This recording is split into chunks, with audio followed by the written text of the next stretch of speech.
Hello everyone, welcome back to our channel Gyan Lab once again. So finally 2021 में जो MST CET के paper हुए थे उनके शिफ्ट वाइज एमसीक्यू आपके सामने ये रहे। तो अंजलि मैम ने जैसे कि आपको बता ही दिया है कि बायोलॉजी के 600 एमसीक्यूज आपको मिलने वाले हैं, प्लस मैम और एमसीक्यूज बनाने वाले हैं, प्लस आपको फिजिक्स के 16 शिफ्ट्स के जितने पेपर हमारे पास अवेलेबल है उसके सारे के सारे एमसीक्यूज आपको मिलने वाले हैं with solution with explanation. Physics और बायो का आपको सोल्यूशन एक्सप्लेनेशन सब मिलेगा। और मैथ्स और केमिस्ट्री का जो पेपर होगा, जो एमसीक्यूज होंगे plus solution, maths and chemistry के जो क्वेश्चंस होंगे उनके सोल्यूशन, वो सब आपको कहां पर मिलेंगे? हमारे टेलीग्राम ग्रुप पे मिलेंगे। टेलीग्राम ग्रुप का नाम क्या है सर?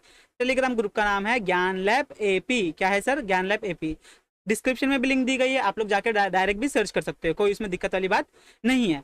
तो चलो शुरू करते हैं फटाफट। आज की वीडियो में आप लोग क्या देखने वाले हो? आज की वीडियो में आप लोग 25 क्वेश्चंस देखने वाले हो विथ सोल्यूशन विथ एक्सप्लेनेशन। ठीक है, बहुत क्वेश्चंस का बहुत छोटा सा एक्सप्लेनेशन है, बहुत क्वेश्चन का बहुत बड़ा एक्सप्लेनेशन है, तो मैंने सोल्यूशन भी इसमें डाल दिया है।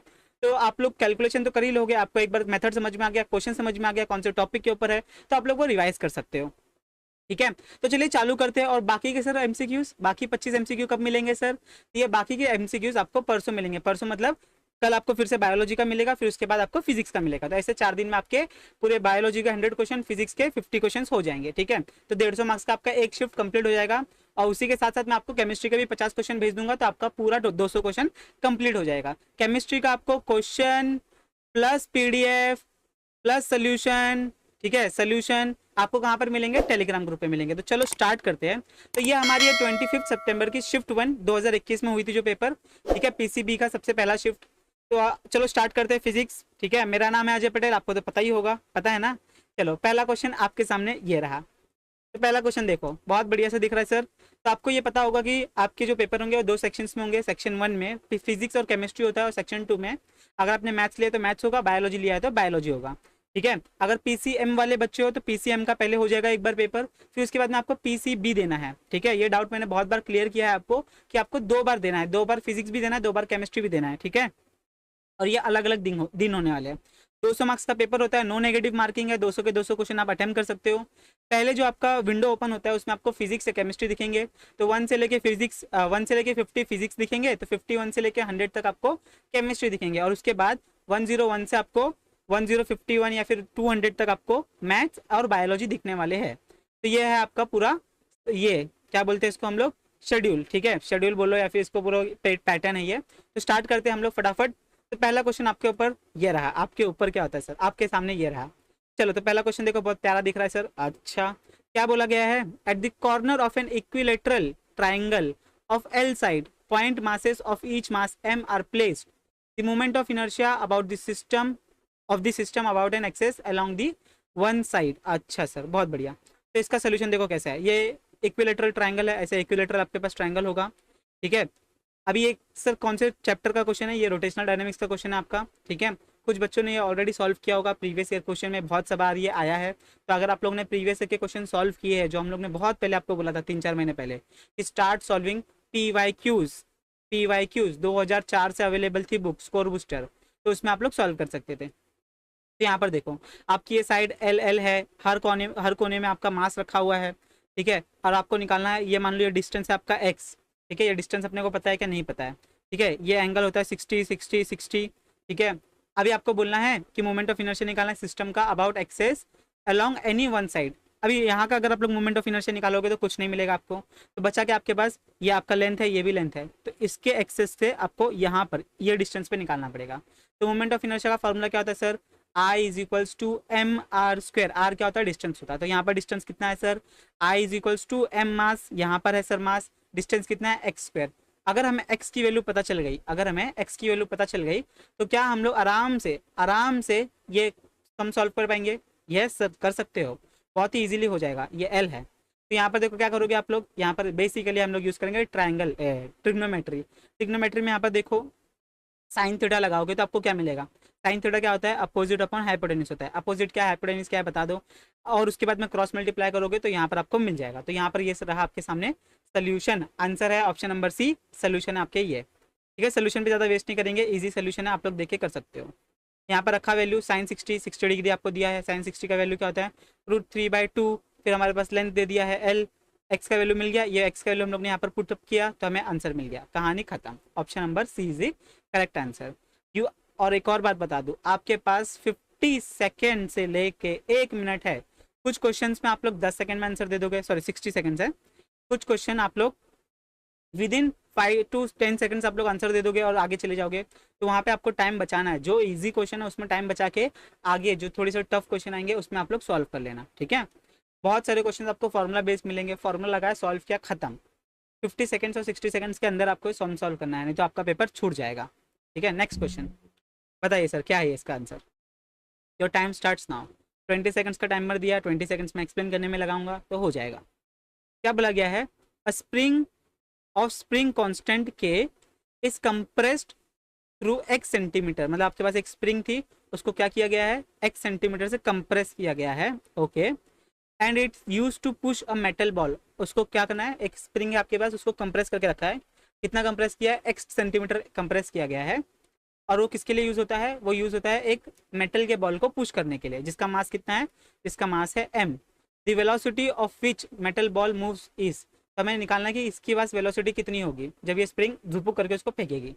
तो बहुत ही ईजी है, इसमें आपको खाली क्या लगाना है, आपको पता है कि आप स्प्रिंग को जब कंप्रेस करोगे तो उसके अंदर क्या हो जाएगा, उसके अंदर स्टोर हो जाएगी पोटेंशियल एनर्जी, फिर वही पोटेंशियल एनर्जी किस में चले जाएगी, काइनेटिक एनर्जी में कन्वर्ट हो जाएगी। तो आपको स्प्रिंग वाला याद है, स्प्रिंग का पोटेंशियल एनर्जी कितना होता है, याद आ रहा है, हाफ के एक्स स्क्वायर ऐसे कुछ था, यस। और काइनेटिक एनर्जी का तो सबको पता है, हाफ एम वी स्क्वायर। बस अभी यहाँ से कटंग करो के, यहाँ पर नीचे आ जाओ m, यहाँ पर X square is equals to V square. तो v का वैल्यू क्या बन गया, ये x का स्क्वायर हट गया, यहाँ पर बचा k बाय m। अभी आपको पता होना चाहिए कि रूट का मतलब क्या होता है, रूट होता है it is equivalent to half. तो यहाँ पर देखो दिया है आंसर, क्या आ जाएगा, option number C is the correct answer. ये आपका सोल्यूशन है, आप लोग इसको चेकआउट कर सकते हो, ठीक है। नेक्स्ट क्वेश्चन पे चलते हैं। नेक्स्ट क्वेश्चन आपके सामने ये रहा, बताइए एकदम ध्यान से, बहुत बार आप लोगों ने ये क्वेश्चन सॉल्व किया है। क्या बोला है सर, देखो, a 2 volt battery, okay sir, 15 ohm resistor, okay sir, potentiometer wire of 100 centimetre, अच्छा पोटेंशियोमीटर वायर की लेंथ कितनी है, 100 centimetre, all are connected in series, अच्छा मतलब बैटरी भी रेजिस्टेंस भी सीरीज में कनेक्टेड है। If the resistance of the potentiometer wire is 5 ohms, then the potential gradient along the potentiometer wire is, हमें क्या निकालना है, पोटेंशियल ग्रेडियंट निकालना है, जिसका फॉर्मूला क्या था, k is equals to V by L. यह है पोटेंशियल ग्रेडियंट का formula, potential difference per unit length. अच्छा सर, अभी आगे हमारे पास क्या क्या दिया गया, अगर इसका मैं डायग्राम बना के दिखाओ तो ये आपका हो गया बैटरी, यहाँ पर आपका एक हो गया रेजिस्टेंस 2 वोल्ट 15 ओम्स, और ये हो गया आपका वायर, कितना वायर का लेंथ है, वायर का लेंथ है 100 सेंटीमीटर है, और इस वायर का रेजिस्टेंस कितना बोला गया है, 5 ओम्स बोला गया है। चलिए, तो हमें क्या क्या रिक्वायरमेंट है, हमारे पास लेंथ तो दिया है सर 100 है, लेकिन वोल्टेज दिया गया है क्या, नहीं दिया गया है। तो सबसे पहले हम लोग यहाँ से निकाल लेते हैं वोल्टेज, करंट निकलेगा, पहले करंट निकाल लेते हैं। Current is equals to voltage upon resistance, total resistance कितना है, ये 15 और ये 5, टोटल कितना हो गया, 20 हो गया। तो 20 अपॉन 2 तो कितना हो जाएगा सर, ये 1 जा ये 10 जा, 1 अपॉन 10 मतलब 0.1 एम्पियर। अच्छा सर, वोल्टेज मिल गया, करंट मिल गया, तो वोल्टेज का क्या जाएगा, आई इंटू आर, है ना, आई इंटू आर। अभी इसमें क्या करना है बताओ, अभी इसमें झोल क्या है बताओ। अभी आपको करना क्या है, यहाँ पर आपको करंट की वैल्यू मिल गई है, रेजिस्टेंस की वैल्यू कितनी है सर, अभी कौन सा रेजिस्टेंस का वैल्यू रखोगे आप लोग, 15 वाला रखोगे कि जो रेजिस्टेंस का वायर है उसका रखोगे, बताइए। हम लोग ये पोटेंशियल ढूंढ रहे हैं, अभी आपको याद होगा हम लोग अभी यहाँ पर ढूंढ क्या रहे हैं, हम लोग ढूंढ रहे हैं पोटेंशियल मीट, ये जो अपना पोटेंशियोमीटर वायर है उसके अक्रॉस वोल्टेज ढूंढ रहे हैं। तो जिसके अक्रॉस वोल्टेज ढूंढ रहे हैं उसी का रेजिस्टेंस लोगे ना, तो यहाँ पर मल्टीप्लाई करना पड़ेगा इसके रेजिस्टेंस के साथ, ठीक है, 5 के साथ। गलती से अगर आपने 20 के साथ कर दिया तो शायद आपका कोई ना कोई आंसर मैच होगा, लेकिन वो गलत ऑप्शन होगा। बस इसको मल्टीप्लाई करो, कितना आएगा सर बता दो फटाफट, यस चलो बोलो फटाफट कितना आएगा, इसमें आप लोग मल्टीप्लाई करो, यहाँ पर रखो, आपका आंसर आ जाएगा। तो आंसर क्या आने वाला है, जल्दी कमेंट करके बताना। आंसर आएगा ऑप्शन नंबर ए। कितने लोगों का आया बताओ मुझे, ठीक है। तो ये आपका हो गया सोल्यूशन, इतना छोटा सा सोल्यूशन था। देखो यहाँ पर मैंने करके दे दिया, ये देखो आपको यहाँ पर देखो लिख के दिया है सब कुछ। आगे चलते हैं, नेक्स्ट आपके सामने, ओके देखो बहुत इजी क्वेश्चन है। अब parallel plate capacitor is charge by a battery, मतलब एक कैपेसिटर को आप लोग बैटरी से चार्ज कर रहे हो, और बैटरी का voltage, battery remains connected, battery को कनेक्ट करके रखा है, ओके।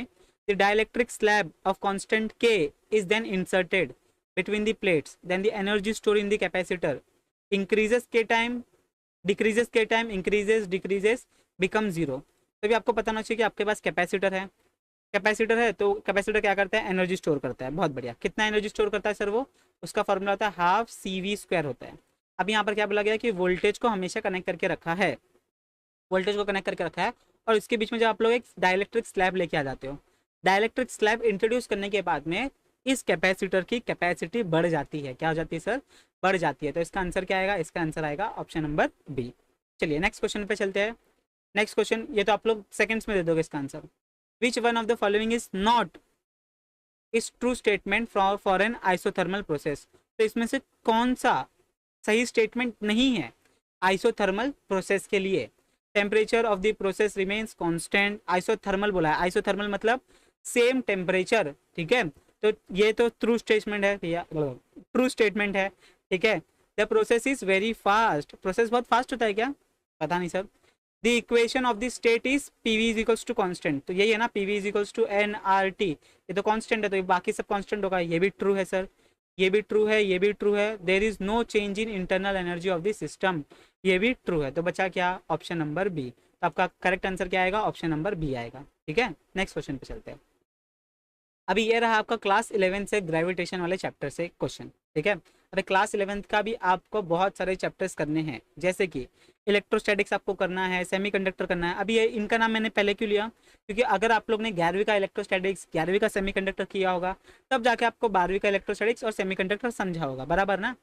तो आपको ऑलरेडी ये चैप्टर आते हैं, लेकिन बाकी के चैप्टर जैसे motion in a plane, laws of motion, sound, optics, thermal property, mechanical property, gravitation, ये चैप्टर्स कैसे करोगे आप लोग, ठीक है। तो वो भी आपको करने हैं। पिछली बार ग्रेविटेशन के ऊपर 2 से 3 क्वेश्चन आए थे भैया। Gravitation is very very very important, अभी के लिए आपको ये करके जाना है, और बहुत ईजी भी है, आप लोग 10th स्टैंडर्ड से आप लोग पढ़ते आ रहे हो। तो इसका सोल्यूशन देख लेते हैं, क्या बोला गया है। Energy required to move a body of mass m from an orbit of radius 2r to 3r। अब 2 रेडियस दिया गया है, आपको कहना कितना एनर्जी लगने वाला है एक बॉडी m मास की, उसको लेके जाना है। कहाँ से लेके जाना है, एक ऑर्बिट 2r से आपको 3r करना है about the earth surface. m and r are the masses and radius of the earth respectively. चलो बहुत बढ़िया। तो यहाँ पर आपको सिर्फ एक फॉर्मूला याद होना चाहिए कि कितनी एनर्जी जब जाते हो आप लोग, एनर्जी सरफेस पे कितना होता है। तो अगर वो फॉर्मूला आपको याद है तो आप लोग यहाँ पर उस r की जगह पे 2r रख सकते हो, 3r रख सकते हो। दोनों इक्वेशन को डिवाइड करके आप लोग उसका आंसर निकाल सकते हो। कैसे निकालेंगे सर, सोल्यूशन आपके सामने ये रहा। आंसर कमेंट करो फटाफट, क्या था आंसर। आंसर आएगा आपका ऑप्शन नंबर डी, सोल्यूशन ये रहा। सोल्यूशन क्या है sir, energy in an orbit of radius r। Energy का फॉर्मूला क्या है, एनर्जी का फॉर्मूला है E is equals to minus GMM upon 2r। अभी यहाँ पर पहले r क्या बोला गया है, पहला r बोला गया है कि उसको उठा के 3r में रख दो, ठीक है। पहला r1 कितना बनेगा, r प्लस 2r, 3r बन जाएगा। फिर कितना बन जाएगा, देखो रेडियस, अर्थ का रेडियस तो है ही, प्लस वो 2 और ऊपर जा रहा है, ठीक है। फिर उसके बाद में फिर वो 3 टाइम जा रहा है, तो ये r प्लस ये 3r, ये 4r हो जाएगा। यहाँ पर देखो करके दिया आपको, तो ये रेडियस वाला भी कहानी आपको ध्यान से समझना है। यहाँ पर रख दिया फॉर्मूला, ये इक्वेशन बन गया। सेकंड वाले में रखा, दूसरा इक्वेशन बन गया।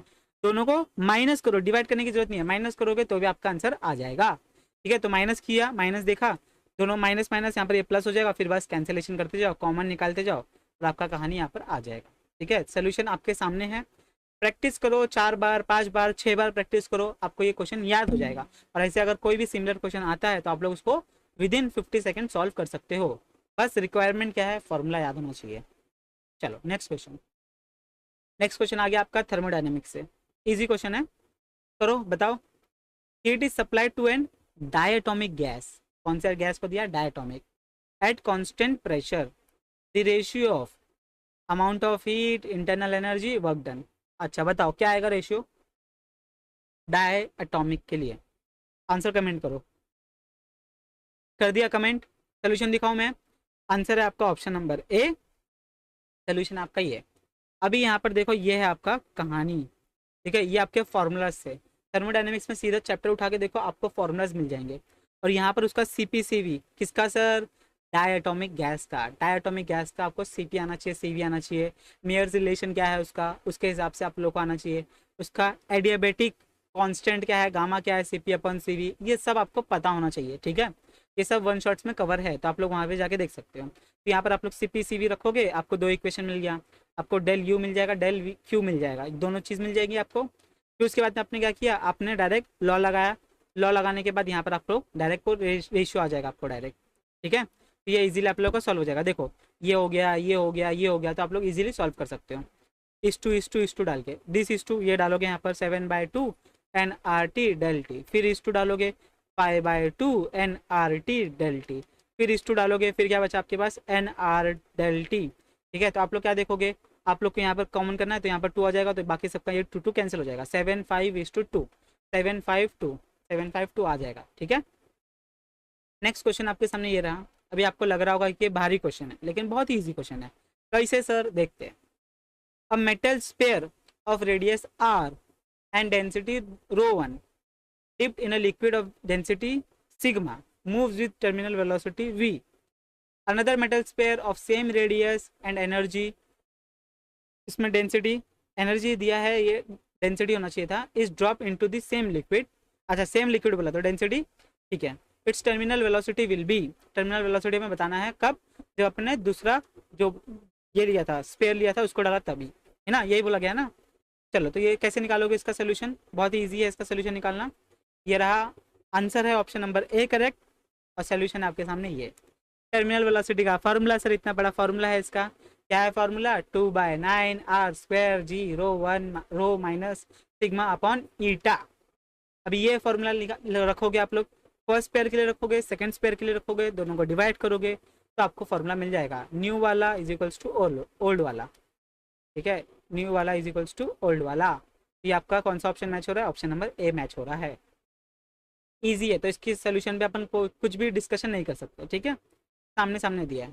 चलो अभी ये क्वेश्चन तो सबसे इजी क्वेश्चन है, सबसे इजी क्वेश्चन है। बताओ क्या है क्वेश्चन, क्या बोला गया है, the angular speed of the minute hand of a clock in degree पर सेकंड। मतलब आपको आंसर किस में चाहिए, आंसर आपको चाहिए डिग्री पर सेकंड में, डिग्री पर सेकंड में चाहिए। तो क्या करना पड़ेगा, एंगुलर स्पीड मतलब ओमेगा निकालना है। क्या आ गया होगा आंसर बहुत लोगों का, 2π/t, 2π मतलब कितना लगने वाला है, 360 डिग्री। ओके सर, टाइम कितना लगेगा, मिनट हैंड है तो मिनट हैंड के लिए कितना लगता है, 60 × 60, तो करो 360/3600, तो कितना बचेगा सर, 1 अपॉन समथिंग बचेगा। तो क्या आएगा आंसर, 0.1 ही आएगा ना। क्या बचेगा, ये देखो 1 से 1 काट, ये 1 जा, ये 10 जा, 1/10 मतलब कितना होता है 0.1। तो ऑप्शन ए इज करेक्ट। अगर आप लोग इसका सोल्यूशन देखोगे तो इसका सोल्यूशन में देखो मिस्टेक किया गया है, यहाँ पर एक और 0 आएगा। तो अगर ऐसे सोल्यूशन में कुछ मिस्टेक होता है तो आप लोग कमेंट करके भी बता सकते हो मुझे, ठीक है, बता देना, मैं उस कमेंट को पिन कर दूंगा, तो किसी भी बच्चों का लॉस नहीं होना चाहिए, ठीक है। नेक्स्ट क्वेश्चन आ गया आपका, बताओ फटाफट क्या आएगा आंसर, क्या आएगा आंसर बताओ। यस, अ रेजोनेंट सर्किट, अच्छा रेजोनेंट सर्किट है, इसका कैपेसिटर दिया गया है, ओके कैपेसिटेंस, कॉइल दिया गया है, in order to transmit a wave of wavelength, अच्छा वेवलेंथ भी दिया गया है, बहुत कुछ दिया है भैया। Wavelength value of L of the coil should be, अच्छा यहाँ पर वी का वैल्यू भी दिया है, π² का भी वैल्यू दिया गया है।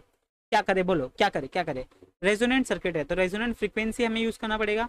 रेजोनेंट फ्रीक्वेंसी का फॉर्मूला क्या है सर, 1 अपॉन, याद आ रहा है, 2π√LC, स्क्वायरिंग करना पड़ेगा, हटाना पड़ेगा। लेकिन यहाँ पर आपको फ्रीक्वेंसी दिया है क्या, नहीं दिया है।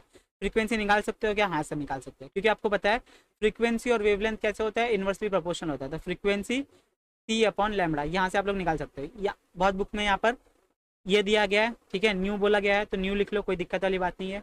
यहाँ पर रखो speed of light, speed of light रखी सर, यहाँ पर रखा 300, सॉल्व किया, ये गया ये गया, यहाँ पर 100 बचा, ऊपर जाएगा 10⁻⁻² हो जाएगा, तो ये 6 बचेगा, यहाँ पर ये बराबर ना 6 बचेगा। तो सॉल्व कर लो यहाँ से, यहाँ पर रखो वैल्यू और बस स्क्वायरिंग बोथ साइड कर लो, ये स्क्वायर हो जाएगा 1/4 π² L × C, तो L को साइड में कर लो, बाकी सब एक साइड फेंक दो, C4 π² f², सबका वैल्यू पता है आपको, C का वैल्यू भी आपको पता है सर, 4 π² का वैल्यू पता है, F का वैल्यू पता है, बस फॉर्मूला में रखो, आपका सम सॉल्व। तो यहाँ पर देखो सोल्यूशन आपको मैं दिखा देता हूँ, आंसर आएगा आपका 10⁻⁻8 हेनरी, और ये रहा सोल्यूशन आपका, ठीक है। बहुत इजीली आप लोग सॉल्व कर सकते हो इसको। यस, नेक्स्ट क्वेश्चन पे चलते हैं। नेक्स्ट क्वेश्चन आपके सामने ये रहा, इजी क्वेश्चन है। क्या बोला गया है, a wave travelling along x direction is given by the equation, अच्छा एक इक्वेशन दिया है हमको ये वाला, ठीक है, but wavelength and time period of the wave are this, and this seconds respectively, then the value of alpha beta is.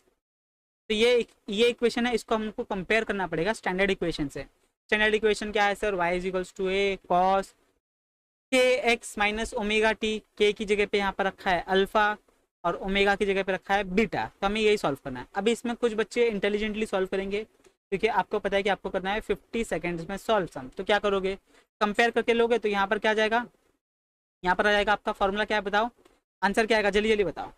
Yes, सब मैच करके देखो, ये वाला ऑप्शन देखो, ऑप्शन देख लेना एक बार। ऑप्शन देख लिया सर? ऑप्शन देख लिया, बहुत अच्छे से देख लिया सर, कोई दिक्कत नहीं है। तो अगर सबसे पहली बात, अगर मुझे अल्फा का भी फॉर्मूला नहीं पता है, मतलब मुझे के का फॉर्मूला भी नहीं पता कि के का फॉर्मूला क्या था sir, K is equals to 2 pi upon lambda, ऐसा कुछ था, क्या था मुझे याद नहीं है। ओमेगा का फॉर्मूला तो सबको याद होगा ना, यहाँ पर ओमेगा है। What is omega? What is omega? 2 pi upon T. Time period कितना बोला गया है यहाँ पर? वेव तो इतनी बोली गई है, टाइम पीरियड बोला गया है 2, तो यहाँ पर 2 पाई अपॉन 2 रखोगे तो ओमेगा, मतलब आपको बीटा कितना मिल जाएगा? आपको बीटा मिल जाएगा पाई। अभी ऑप्शंस में देखो बीटा कहाँ पर है, पाई सिर्फ यहाँ पर है, तो ऑप्शन डी टिक करके आप लोग चले जाओगे। तो अगर आपको थोड़ा भी पता है तो वही आंसर आप लोग टिक करके जा सकते हो, कॉन्फिडेंस रखना अपने अंदर।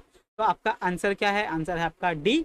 ये आपका टाइम बचाएगा और कुछ नहीं। अगर सब कुछ, अगर ऑप्शन यहाँ पर भी बीटा होता, यहाँ पर पाई होता और यहाँ पर भी पाई होता, तो फिर आप लोग को पूरा सॉल्व करना पड़ता। लेकिन आप लोग देख सकते हो हम लोग कितने जल्दी इसको सॉल्व कर लिया। तो ये आपका आ गया answer 2 pi upon lambda, B 2 pi upon T, compare किया, आंसर डाला, खाता।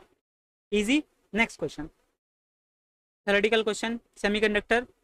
When a small amount of impurity atoms are added to a semiconductor, then generally is resistivity. What is resistivity? Resistivity, impurity add किया तो resistivity क्या होती है semiconductor की? तो आप लोगों को पता होना चाहिए, डिक्रीज होती है। क्या होती है? डिक्रीज होती है। ठीक है, चलो नेक्स्ट क्वेश्चन पे चलते हैं। अब ये आ गया आपका क्लास 11 से, इजी क्वेश्चन है, फॉर्मूला बेस है। Convex lens produces 4 times magnified erected image if the focal length of the length is 20 centimeter, magnitude of the image distance is। Image कितना दूर है उसका हमें डिस्टेंस बताना है, मैग्नीट्यूड। बताओ क्या करोगे? फॉर्मूला याद आ रहा है? सर 11वीं तो सर पढ़ा ही नहीं सर, क्या करेंगे? ठीक है, 11वीं नहीं पढ़ा तो अब पढ़ लेना, अब पढ़ लेना। पहले पहले कौन कौन सा पढ़ोगे? सबसे पहले पढ़ना आप लोग मोशन इन अ प्लेन, बहुत ही इजीली हो जाएगा। शायद से है क्या वो, है शायद से नहीं है, जो भी है देख लेना आप लोग। ग्रेविटेशन आपको पढ़ना है, फिर उसके बाद में आप लोग ऑप्टिक्स पढ़ लेना, ऑप्टिक्स इजी है। साउंड पढ़ लेना, साउंड भी इजी है। अच्छा 2 लिखना है यहाँ पर, 5 6 क्या लिख रहा हूँ मैं यहाँ पर? साउंड बहुत ही कम फार्मूलाज है, साउंड पढ़ सकते हो, ऑप्टिक्स पढ़ सकते हो, इनके ऊपर क्वेश्चन आते ही आते हैं। फिर लॉज ऑफ मोशन पढ़ सकते हो, laws of motion. Laws of motion में आप लोग वो डायग्राम वाली कहानी, वेट ऊपर जा रहा है नीचे आ रहा है, तो उसका कहानी आप लोग अच्छे से पढ़ना। तो पढ़ना चालू कर दो, बहुत सारे लेक्चर्स अवेलेबल है, तो आप लोग जाके देख सकते हो। सोल्यूशन, आंसर क्या आएगा? आंसर आएगा ऑप्शन नंबर सी। बहुत लोग का आ गया होगा। सोल्यूशन देखो ये है। मैग्निफिकेशन का फॉर्मूला क्या है सर? मैग्निफिकेशन बोला गया, मैग्नीफाइड कितना हो रहा है? 4 टाइम्स हो रहा है। उसका फॉर्मूला क्या होता है? V/U होता है। ओके सर, फिर यहाँ से हम लोग ने यहाँ से V का फॉर्मूला निकाल लिया, 4 टाइम्स ऑफ U। उसके बाद में फॉर्मूला रखा हम लोग ने लेंस का, 1/f is equals to 1/U minus 1/V, या फिर 1/V minus 1/U is equals to 1/f। ऐसे आप लोग लिख सकते हो। ठीक है, V का वैल्यू रखा, U का वैल्यू रखा, क्रॉस मल्टीप्लाई किया, सॉल्व किया। अब ये सॉल्व आप लोग कर सकते हो बहुत ही इजीली। फोकल लेंथ अपने को दिया है 20 दिया है, 20 रख लिया अपन ने, कोई दिक्कत वाली बात नहीं है। सॉल्व किया, U का वैल्यू मिल गया, U का वैल्यू हम लोग ने यहाँ पर पुट अप किया तो हमको V मिल गया। तो आंसर चेक किया, हम लोग को आ गया आंसर। यस, हमें सिर्फ क्या चाहिए था? मैग्नीट्यूड चाहिए था। तो प्लस माइनस का टेंशन आप लोग मत लेना। नहीं सर माइनस है, सर माइनस है, अरे भाई मैग्नीट्यूड कुछ है, मैग्नीट्यूड। ओके चलो नेक्स्ट, एकदम easy question. Which one of the following PV diagram is correct for an isobaric? Isobaric मतलब same, baric baric baric pressure, baric baric baric pressure, same pressure. कौन सा डायग्राम दिखा रहा है? यहाँ पर चेंज हो रहा है, यहाँ पर प्रेशर नहीं, यहाँ पर वॉल्यूम सेम है, यहाँ पर भी चेंज हो रहा है। Option number B. बी देखो कहाँ पर है, यहाँ पर 3 है, ये वाला है। ठीक है, 2 वाला डायग्राम राइट है, तो 2 वाला ऑप्शन देख लेना। अगर गलती से 3 वाला राइट होता है तो बच्चे ये टिक करके आ जाते हैं। भाई देखो 3 ऑप्शन 3 है, तो 3 वाला कौन से ऑप्शन में है? ए में है, तो ये टिक करके आना। इसमें कंफ्यूजन होता है, इसलिए आपको क्वेश्चन सॉल्व करने बोला गया है। ठीक है, चलो next question. Option number B is correct. चलो नेक्स्ट क्वेश्चन, ये तो आप लोगों ने बहुत बार सॉल्व किया है, बहुत बार। चलो नेक्स्ट क्वेश्चन पे चलते हैं। An electron of mass m charge q is accelerated from rest in electric field. मतलब आपके पास एक चीज़ है, एक चार्ज है जिसका मास m है, उसको रेस्ट से एक इलेक्ट्रिक फील्ड में डाला है और वेलोसिटी निकालनी है। बच्चे लोगों को तो ये फॉर्मूला याद हो गया होगा, बताओ क्या है। Option is, answer is C. कैसे आया सर? ऐसे आया। सबसे पहले उस चार्ज के ऊपर फोर्स कितनी लगेगी, Q टाइम्स ऑफ E। फिर उसके बाद में उसने वर्क डन कितना किया है, कितना चला वो, एक्स डिस्टेंस चला है, तो वर्क डन क्या है, फोर्स इनटू डिस्प्लेसमेंट। F का वैल्यू दिया है F Q E X। बहुत बढ़िया सर। फिर हमें काइनेटिक एनर्जी का फॉर्मूला पता है, क्योंकि वेलोसिटी निकालनी है अपने को, हाफ एम वी स्क्वायर। यहाँ पर देखो लिख के दिया है, it is equal to the gain in energy. ये वर्क डन किसके बराबर होगा, हाफ एम वी स्क्वायर के। तो यहाँ पर क्यू ई वी रखो बस, अभी आप जानते ही हो। चलो आगे चलते हो, तो ये आपका सोल्यूशन है, इसको प्रैक्टिस करो। डायरेक्ट आंसर आपको टिक करना है, आगे बढ़ना है। 10 सेकंड से ज़्यादा नहीं लगना चाहिए इस क्वेश्चन में। बार बार एक ही क्वेश्चन रिपीट होता है। PYQ जिसने सॉल्व किया वो फटाक से टिक करेगा, आगे बढ़ेगा। ठीक है, इसमें और इसमें थोड़ा सा दिक्कत हो सकता है, तो आपको थोड़ा सा आइडेंटिफाई करके रखना है कि एक्स कहाँ आएगा। ठीक है, चलो नेक्स्ट क्वेश्चन, नेक्स्ट क्वेश्चन पे चलते हैं। नेक्स्ट क्वेश्चन अपने सामने ये रहा। ओ माय गॉड, थोड़ा सा बड़ा क्वेश्चन है, ध्यान से रीड करो क्या बोला गया है। A wall has 2 layers A and B, each made of different material. Both the layer have same thickness. Thermal conductivity of material A is thrice that the thermal material of B.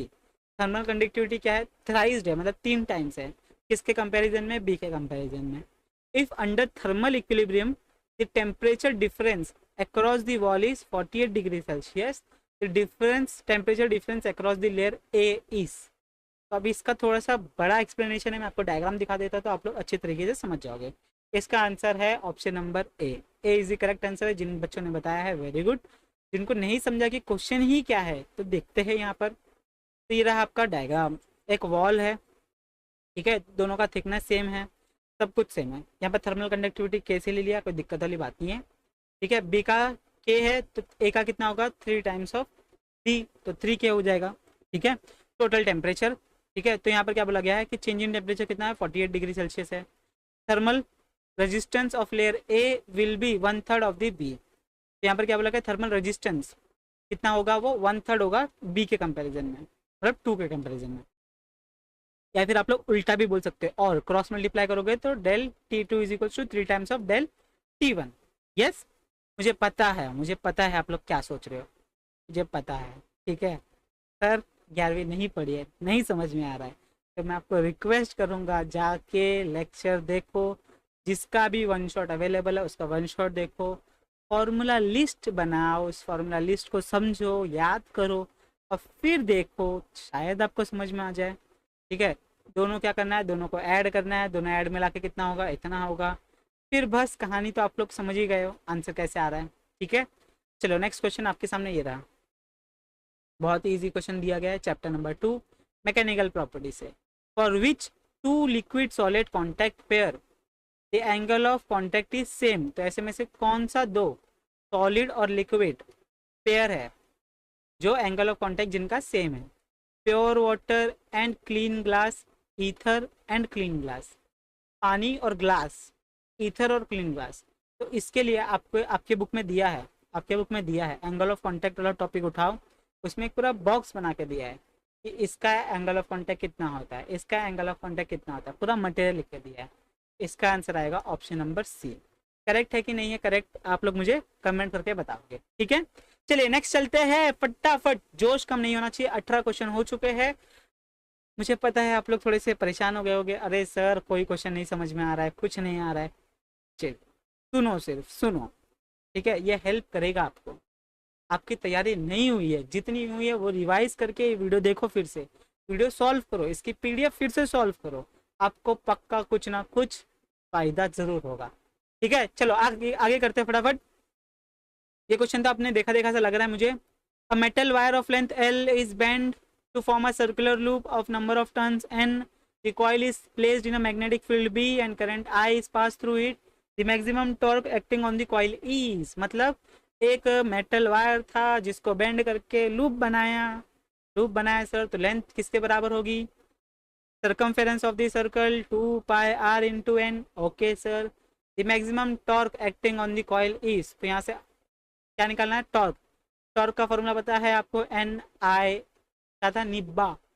हाँ निब्बा, मैंने ऐसा याद किया है भैया, देखो आपको जैसा याद करना हो। तो यहाँ से वैल्यूज रखो, सर्कल है तो यहाँ पर क्या आ जाएगा? पाई आर स्क्वायर आ जाएगा, बी आ जाएगा, आई आ जाएगा, एन आ जाएगा। ओके, आर की वैल्यू यहाँ से बना लेंगे हम लोग, क्या आ जाएगा आर की वैल्यू? L2 π/n। चलो हंसते नहीं है, ठीक है। N I B pi L square 4 π² N square, R square है ना बेटा, आर स्क्वायर है, ये भी क्या हो जाएगा? पूरा स्क्वायर हो जाएगा। करो कटिंग पुटिंग, 1 π से 1 π मर गया, एन से एन मर गया ना। अच्छा ठीक है, बचा क्या? I B L square divided by 4 π। N भी बच रहा है क्या? अच्छा एन स्क्वायर है, सॉरी, एक एन बचता है भैया। तो कहीं पे मिल रहा है क्या आपको? यस, मुझे तो दिख रहा है ऑप्शन नंबर डी। चलो सबको दिख गया, इजी है। सोल्यूशन भी इसका यहाँ पर मैंने दे दिया है, आप लोग वो सोल्यूशन भी देख सकते हो। Next question. Oh my God, आ गया पाइप वाला क्वेश्चन। पाइप वाले क्वेश्चन आपको दिखेंगे, ओपन पाइप दिखेगा, क्लोज पाइप दिखेगा, वाइब्रेशंस आपको पूछेंगे, फ्रीक्वेंसी कितनी होती है, ओवरटोन क्या है, हार्मोनिक्स कितनी होती है, इसके ऊपर क्वेश्चन आएगा ही आएगा। आपको ये क्वेश्चंस करने ही करने हैं। क्वेश्चन क्या बोल रहा है? अ pipe open at one and has length, इतनी लेंथ है। अच्छा sir, at the open end of the tube a string of this many length long is vibrating in which first overtone, ये इंपॉर्टेंट है, first overtone है, and resonant with fundamental frequency of pipe. Fundamental frequency का formula याद आ रहा है open pipe का?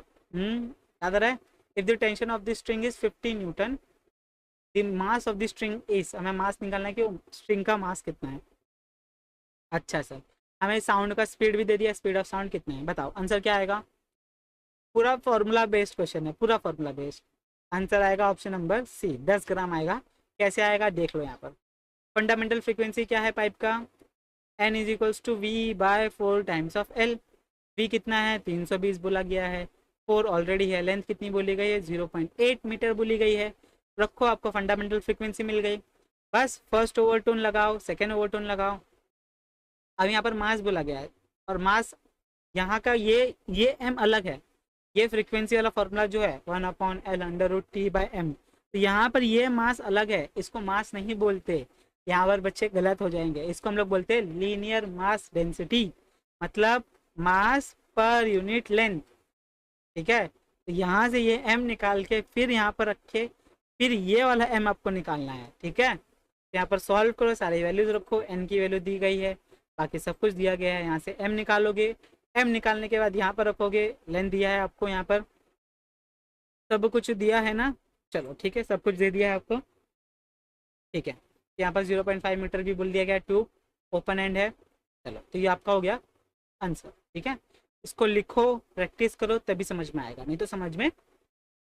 और आपका मेन टाइम कहाँ पर वेस्ट होने वाला पता है? इसको वेस्ट बोलो, इन्वेस्ट बोलो, जो भी बोलना बोलो, वो आपका होगा कैलकुलेशन में। कैलकुलेशन में ही आपका टाइम बर्बाद होगा, तो उसको आपको क्या करना है? कम से कम रखना है, ठीक है। चलो next question, question number 20, last 5 question बचे हैं। An air column of open pipe, same चीज, both ends, open at both ends, both end वाला है भैया। Fifth overtone, air column, another closed pipe, one end is also vibrating in fifth overtone. Air column of both the pipes are vibrating in unison with each other. The ratio of length for open pipe to that of closed pipe. तो open upon closed pipe का हमें ratio निकाल के देना है। क्या निकाल के देना है सर? रेशियो। बताइए क्या आएगा सर इसका आंसर? इसका आंसर तो आएगा बी, लेकिन कैसे आएगा सर? तो ये रहा उसका आंसर। आंसर क्या है sir? For open pipe at both the ends, fifth overtone है, तो यहाँ से हम लोग ने देख लिया कहानी, हमने फ्रीक्वेंसी निकाल ली। फिर बाद में क्या बोला गया? Pipe close eight one and वाला क्लोज है, तो उसका फिफ्थ ओवरटोन निकाल लिया। अगर आपको डायरेक्ट याद है फॉर्मूला में आप लोग वैल्यू रखोगे, सॉल्व करोगे, वैल्यू रखोगे, सॉल्व करोगे, नहीं तो आपका नहीं बनने वाला, ठीक है। तो ये ओवरटोन क्या होता है, हार्मोनिक्स क्या होती है, कौन सी हार्मोनिक्स बनती है, इवन हार्मोनिक बनती है, ऑड हार्मोनिक बनती है, कौन सा ओवरटोन बनता है, कैसा ऑड ओवरटोन 1 2 3 4 बनता है, या फिर 3 5 7 क्या बनता है, वो आपको देखना पड़ेगा, ठीक है। अभी दोनों मिल गए हैं, दोनों हमने बराबर कर दिए हैं, बराबर कर दिया, क्रॉस मल्टीप्लाई किया तो हमें मिल गया लेंथ। किस किस का मिल गया, ओपन अपॉन क्लोज का, क्या है 12:1। फॉर्मूला बेस्ड क्वेश्चन है, इसको हम फॉर्मूला बेस्ड बोल सकते हैं। फॉर्मूला है प्लस इसमें आपको फिफ्थ ओवरटोन कितना आ रहा है वो आपको बताना है, आपका कहानी। चलिए बहुत ही इजी क्वेश्चन है, सेकंड सेमीकंडक्टर का क्वेश्चन। हम लोग ने ये दूसरा क्वेश्चन देख रहे हैं ना हम लोग, पहले था वो ऐड किया तो कितना हो रहा है, तो सेमीकंडक्टर को भी आप लोग हल्के में नहीं ले सकते, वो भी बहुत ही अच्छा टॉपिक है। क्या बोला गया है, photo diode is a device in which it is always operated. तो आपको फोटो डायोड का कहानी आपको बताना चाहिए कि फोटो डायोड क्या होता है। फोटो डायोड है, ठीक है, तो इसका डायग्राम ऐसा दिखता है। तो ये क्या करता है, सबसे पहले ये सॉरी बाहर नहीं निकालता, ये अंदर लेता है। हाँ, बाहर निकाला तो एलईडी हो गया, लाइट एमिटिंग डायोड हो गया, ये अंदर ले रहा है, लाइट की वजह से चलने वाला डायोड है ये, ठीक है। तो ये हमेशा किस में काम करता है, अगर आप लोग इसका फोटो डायोड का पहला कहानी पढ़ोगे, पहला पैराग्राफ में पढ़ोगे तो वहाँ पर बहुत प्यार से लिख के दिया है लास्ट लाइन में कि it is always operated in reverse bias condition only. ये हमेशा रिवर्स बायस कंडीशन में ही काम करता है। Photo current is independent of the incident radiation, नहीं भैया, जितना लाइट गिरेगा उतना करंट बनेगा इसके अंदर। Photo current is dependent on reverse bias, अच्छा। It is always operated in forward bias, तो ये भी नहीं है, ये भी नहीं है, ठीक है, ये भी नहीं है, इंडिपेंडेंट बोला गया। आपका आंसर आना चाहिए ऑप्शन नंबर ए। ये क्वेश्चन समझ गया आपको, इसका आंसर आ गया option number A. Next question के ऊपर चलते हैं, लास्ट 3-4 क्वेश्चन बचे अपने। Question number 22 by prism experiment है, ठीक है। तो इसका शॉर्टकट मेथड दिया है, ये मेथड करेक्ट है कि नहीं करेक्ट है मुझे आइडिया नहीं है, तो आप लोग कमेंट करके बताना कि ये करेक्ट है कि नहीं है, ठीक है। देखते क्या बोला गया है। बाय प्रिज्म एक्सपेरिमेंट है, distance between 4th bright band and 10th dark band on the same side of the central bright band in terms of fringe width x। तो भैया क्या है बताइए, देखो तो इसका सोल्यूशन है, आंसर इसका आएगा ऑप्शन नंबर बी, करेक्ट है इसका आंसर। लेकिन कैसे, तो यहाँ पर बोला गया distance of 4th bright band ये होगा, distance of 10th dark band इतना है। अभी यहाँ पर मुझे थोड़ा सा कंफ्यूजन है यहाँ पर, तो आप लोग करेक्ट कर बता देना कि करेक्ट है कि नहीं है। आप लोग ने ज़्यादा क्वेश्चन सॉल्व किया है तो आपको पता होगा, बस दोनों को माइनस कर दोगे तो आपका आंसर आ जाएगा। तो एक बार ये वाला मुझे बता देना, ठीक है। जहाँ तक ये करेक्ट है, लेकिन इसका थोड़ा सा लॉजिक जो है वो अजीब ही गरीब है, समझाने में भी समझ में नहीं आता है। उसके और भी मेथड होंगे, मैं मेथड देख के आपको बता दूंगा नेक्स्ट लेक्चर में, या फिर अगर आप लोग बता दोगे तो बहुत बढ़िया हो जाएगा, ठीक है। तो बहुत सारे बच्चों को कमेंट्स भी देखते जाना है, कमेंट्स में भी बहुत सारे आंसर्स होंगे। नेक्स्ट क्वेश्चन आपके सामने ये रहा, ओके चलो, तो ये भी chapter number 2। Due to surface tension the excess pressure inside the smaller drop is 9 units if 27 smaller droplets combine then the excess pressure inside the bigger drop is. अच्छा, तो ये वाला हमारा वही है, छोटे छोटे ड्रॉप्स मिला के बड़ा ड्रॉप बनेगा, वही कहानी है। तो इसका आंसर देखो क्या है, आंसर क्या आएगा, आंसर आएगा ऑप्शन नंबर सी। लेकिन सोल्यूशन कैसा है यहाँ पे देखो, ये वाला आप लोग करोगे कि दोनों का सर वॉल्यूम सेम होता है, छोटे छोटे स्पेयर बड़ा बड़ा स्पेयर दोनों का वॉल्यूम सेम होता है, तो ये आपको बार बार लिखना नहीं है, ये आपको बार बार नहीं लिखना है। आपको पता है कि ये जो रिलेशन है वो क्या होता है, एन टाइम्स ऑफ आर ही होता है, क्यूब के टर्म्स में होता है। यस, तो आप लोग क्यूब देखोगे, आर यहाँ पर क्यूब दिया 27, तो 27 का क्या आएगा, क्यूब रूट क्या आ जाएगा इसका 3 आ जाएगा डायरेक्ट, तो 3r आपको ये डायरेक्ट मिल जाना चाहिए, एन टाइम्स ऑफ आर। तो ये आपको डायरेक्ट यहाँ पर ये फॉर्मूला याद होना चाहिए, ये रिलेशन याद होना चाहिए कि जो आर क्यूब होता है वो किसके बराबर होता है, वो N times of R small के बराबर होता है, ठीक है। ये रिलेशन अगर आपको पता होगा तो आप लोग बराबर से ये यहाँ पर दिमाग लगाओगे ही नहीं, डायरेक्ट ये लिखोगे आपको पता चल जाएगा। फिर एक्सेस प्रेशर का कहानी आपको पता होना चाहिए, यहाँ पर ड्रॉप दिया गया है तो क्या आ जाएगा 2T/R आ जाएगा। यहाँ पर आपको रिलेशन देना चाहिए T और R के बीच में, रिलेशन इनवर्स है तो इनवर्स का फॉर्मूला आपको लिखना चाहिए। यहाँ पर लिखना चाहिए क्या होता है, लिखना है आपको स्मॉल रेडियस, फर्स्ट का रेडियस है स्मॉल, सेकंड का रेडियस है कैपिटल R, छोटे छोटे फिर बड़ा, उसका रेशियो ले लो डायरेक्ट, यहाँ से आपको रेशियो मिल जाएगा, क्या आ जाएगा सर R/R, क्या बन जाएगा 1/, क्रॉस मल्टीप्लाई करो ना, ये यहाँ चला गया और ये यहाँ चला गया, तो 1/3 रखा। तो P2 क्या है भैया, P2 is 1/3 times of P1। P1 कितना दिया था 9 यूनिट्स पहले बोला था, 9/3 3, आंसर आ गया 3, ठीक है। इजी क्वेश्चन आते हैं यार, इजी क्वेश्चन आते हैं। चलो नेक्स्ट क्वेश्चन आ गया अपना mutual inductance EMI chapter, very good. The mutual inductance of 2 coil is given by this, मतलब हमें M दिया है, self inductance of the coil L1, okay, L2 दिया है। कोएफिशिएंट ऑफ द कपलिंग, अरे भैया ये तो बहुत इजी क्वेश्चन है, अंडर रूट L1 L2, यही है ना फॉर्मूला, यस। तो K is equals to M upon under root L1 L2, ये आपको निकालना है। बस बता दो क्या है, M का वैल्यू क्या है, M का है 3.6 हेनरी, और इसका क्या है अंडर रूट 16 इंटू 9, 16 इंटू 9 करो, देखो क्या आ रहा है। अभी देखो 16 इंटू 9, रूट 16 4 आ जाएगा, रूट 9 3 आ जाएगा, तो बाहर निकाल लो। 3 4 जा कितना होता है, 3 1 जा 3। अब ऐसे करोगे क्या, चलो ठीक है, सॉल्व करो, बताओ आंसर कितना आ रहा है।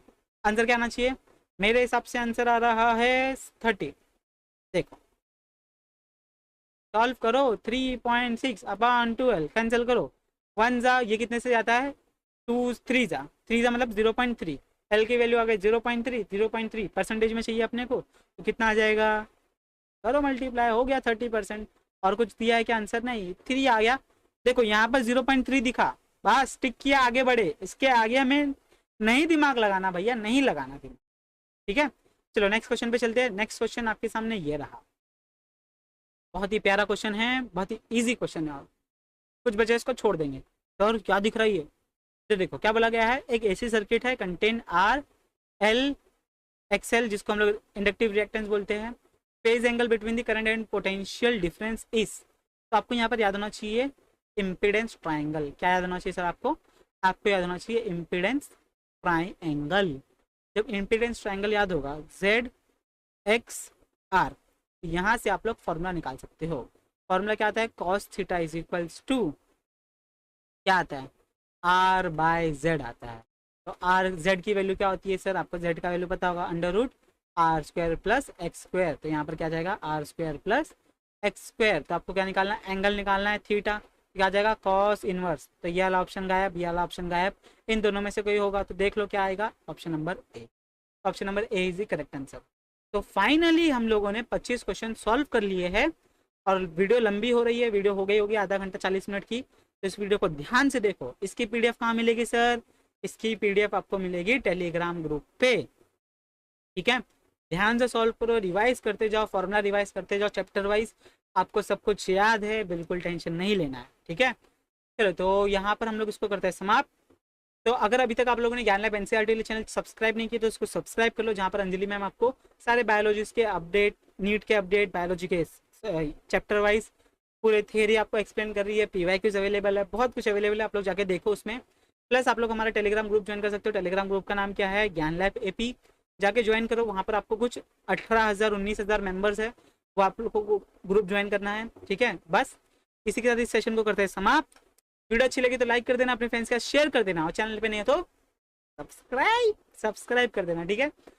हमारे 85,000 कर लो, ठीक है, फटाफट 100K करना है, ये तो अपना टारगेट ही है, जितना जल्दी हो जाए उतना अच्छा। कौन कर सकता है, आप कर सकते हैं। चलो तो मिलते हैं next time. Thank you everyone for attending the lecture. Notes बना लिया होगा, वेरी गुड, नहीं बनाया होगा तो बना लो, पीडीएफ आपको मिल जाएगी, लेकिन पीडीएफ से कितने दिन पढ़ोगे, ठीक है। तो मिलते हैं next time, bye everyone, take care, और नेक्स्ट लेक्चर कमिंग सून। मिलते हैं नेक्स्ट टाइम, बाय बाय।